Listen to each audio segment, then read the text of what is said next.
Hey guys, this is Comic Uno, and today I'm doing a review for Cataclysm Ultimate Comics X-men. And before I start talking about this issue, just want to give you guys a little update. So of course I have Comic Uno episode 24. Lots of comics are exclusive this week because there were a lot of comics I got this week.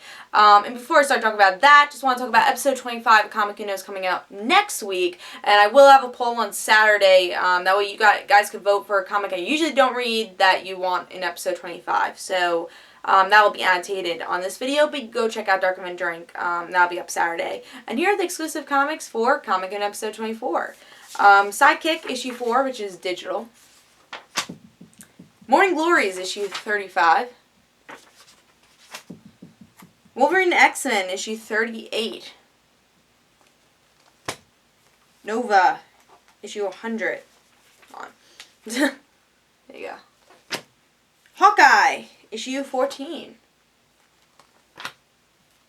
Avengers Assemble issue 21. Teen Titans issue 25. Red Lanterns issue 25. The Green Team, issue 6, and The Flash, issue 25, which is a 0-year tie-in. Let's talk about Cataclysm Ultimate Comics X-men, issue 1. Let's talk about the cover. Pretty cool cover, I guess. I mean, it's pretty generic for Cataclysm, but cool art, definitely. And will we actually see Galactus in this issue? We do. So I will, I guess, spoil a little that we do see Galactus in this issue. I think this is either a 4-issue miniseries or a 6-issue miniseries. I don't know. But X-Men is a series I have been reading. I did not read Ultimate Comics Ultimate, and that came out last week. Didn't really quite like it. Then we read Ultimate Comics Spider-Man. I really did like it, and that's a series I was reading. But X-Men I've been reading since issue 1, so I'm pretty informed with the Ultimate Comics X-Men. Let's talk about the story. Let's see what's going on. Will there be X-Men-ness here? We do get to see a little bit of the team here.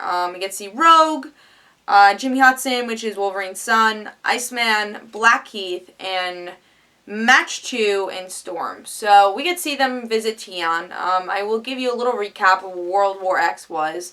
It's pretty much Kitty's group, which was Utopia. And I feel like I definitely have to explain this if you haven't read X-Men, because there's a lot that happened. I feel like they didn't explain so much.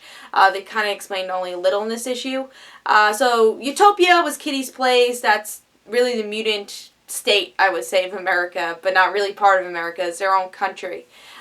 So Kitty had that, and then Jean Grey, she had Tion as like floating places. Jean Grey didn't like Kitty. They had a fight. World War X. Tion went to bits. Jean Grey is now in Utopia because they both agreed. And we don't see any of them in this issue, actually. We don't see Jean or Kitty in this issue, but we get to see some supporting characters like Jimmy Hudson or Rogue.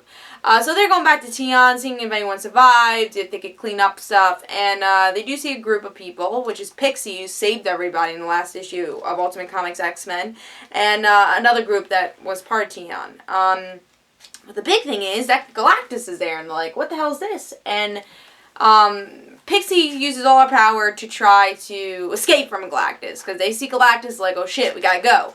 And now they're in this other universe that have rocks around them, and that's pretty much it towards the end of this issue. You know, they're trying to survive because these robots are attacking them. I don't know exactly where they are, but obviously it will be attached to Galactus. And if you read Hunger, I think it was Hunger, that was the Ultimate Comics prelude to Cataclysm. So we get to see Rick Jones come back, and he's going to try to save the day for them.